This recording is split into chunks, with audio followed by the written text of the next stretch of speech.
सकते हैं। इससे पहले भी कई बार 2013 तक इसमें संशोधन होते रहे, तब तो किसी ने इस तरीके से भ्रम फैलाने का प्रयास नहीं किया। आज जिस तरीके से भ्रम फैलाया जा रहा है कि ये मुसलमान विरोधी है, असंवैधानिक है, सोचिए भारत की संसद में ये लोग कह रहे हैं कि कोई असंवैधानिक चीज आ सकती है।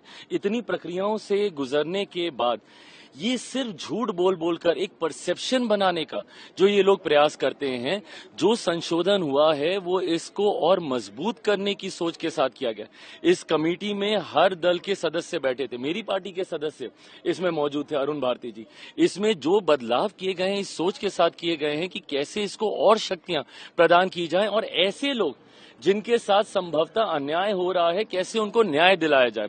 आज अगर इससे किसी को तकलीफ है या होनी चाहिए, ये वही लोग हैं जो इसमें भ्रष्टाचार करते हैं, ये वही लोग हैं जो गरीब मुसलमानों से उनका हक छीनते हैं या उनको हक नहीं देते, या जो महिला मुसलमानों को आगे आने से रोकते हैं।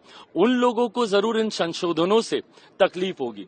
आज की तारीख में जो सकारात्मक संशोधन किए गए, भाई शुरू में हम लोगों को भी इश्यूज थे, कमेटी में हम लोगों ने भी अपनी बातों को रखा, पार्टी की तरफ से सुझाव दिए गए, पार्टी की तरफ से जहां पे जरूरी बदलावों की जरूरत महसूस हुई उसको हम लोगों ने किया। विटनेसेस के तौर पे कितने ऐसे मुस्लिम संगठन हैं जिनको हम लोगों ने खुद बुलाया, वहां पे उनकी बातों को रखा और जितनी जायज बातें हैं उनको हम लोगों ने स्वीकारने तक का काम किया। पर दिक्कत यह है कि विपक्ष जो भ्रम फैलाने का प्रयास करता है वो चाहते ही नहीं कि गरीब मुसलमान, जिसमें पसमंदा हो, अंसारी हो या महिला मुसलमान हो, जो लोग आगे आना चाहते हैं उनको ये लोग आगे आने से रोकते हैं। इससे पहले भी सीए के वक्त क्या हुआ था, यही भ्रम फैलाया गया था ना, देश भर में एक आगजनी का माहौल खड़ा कर दिया था। ये पुरानी संसद में मैंने खुद लोकसभा में खड़े होकर मैंने कहा था कि समय बताएगा आने वाले समय में कि भैया कौन से मुसलमान की नागरिकता छीन ली गई। एक नागरिकता देने वाले कानून को नागरिकता छीनने वाला कानून बताकर इन्होंने देश भर में आगजनी का माहौल बना के रखा। विपक्ष ने मुसलमानों के बीच इन्होंने भ्रम फैलाने का काम किया, आज फिर से वही चीजें कर रहे हैं। ये बात ये लोग समझ लें भैया, लोक जनशक्ति पार्टी में अपनी बात मैं कर रहा हूं और मैं व्यक्तिगत तौर पे भी अपनी बात करूं, मैं रामविलास पासवान का बेटा हूं। उन्होंने अपनी पार्टी को खत्म कर दिया 2005 में कि एक मुसलमान मुख्यमंत्री बने। उस वक्त क्यों नहीं विपक्ष का कोई सामने आया? आज राजद के नेताओं को इतनी चिंता हो रही है, कांग्रेस के नेताओं को इतनी चिंता हो रही है, क्यों नहीं उस वक्त 2005 में बिहार में इन्होंने पहला मुस्लिम मुख्यमंत्री दे दिया? मेरे नेता ने अपनी पार्टी को खत्म कर दिया, जिसके पिता ने अपनी पार्टी को खत्म कर दिया मुसलमानों के लिए, उस पे तो उंगली उठाई जाती है, उससे नाराजगी भी जताई जाती है। आदर्श मदनी साहब, ये तमाम तरीके के जो ऐसे लोग हैं, ये लोग मुझसे नाराजगी जता रहे हैं, पर संरक्षण किसका कर रहे हैं? जिनके बारे में 2006 सच्चर कमेटी की रिपोर्ट कहती है कि मुसलमानों के हालात क्या हैं देश में। कौन था 2006 से पहले? कांग्रेस समर्थित सरकार है केंद्र में। बिहार में कौन था? राजद की सरकार थी निरंतरता में 15 साल तक, 90 के दशक से लेकर 2005 तक। तो मुसलमानों के हालात खराब किए तो किसने किए? इन लोगों ने किए कि हम लोगों ने किए? और आज आप हमसे सवाल उठा रहे हैं, हमसे नाराजगी। जो विपक्ष आपको भ्रमित कर रहा है, जो आगजनी का माहौल बना रहा है, सीएए को लेकर देश भर को इन्होंने जलाने का काम किया, किसकी नागरिकता छीन ली गई, आज वही भ्रम फैला रहे हैं। क्यों? क्योंकि वो लोग चाहते नहीं है कि जो कमजोर मुसलमान है, जो गरीब मुसलमान है या महिला मुसलमान है, उनको आप आगे आने दें।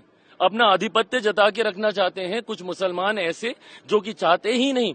आज मुझे बताइए, क्या वक्फ बोर्ड में जो संपत्ति के ऊपर जितने भी डिस्प्यूट चल रहे हैं, क्या वो डिस्प्यूट कोई हिंदू और उसके बीच में चल रहा है?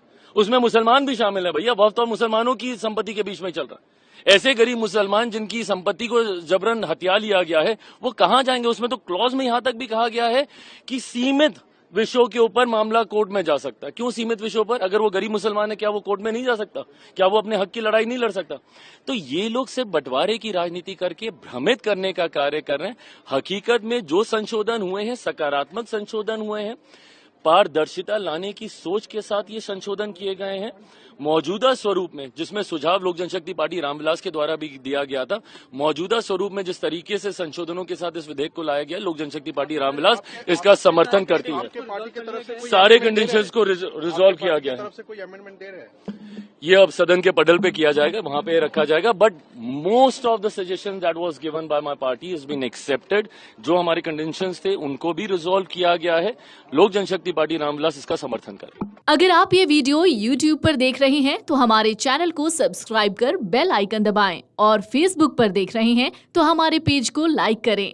8 मिलियन प्लस सब्सक्राइबर, आपके इस भरोसे के लिए बहुत धन्यवाद।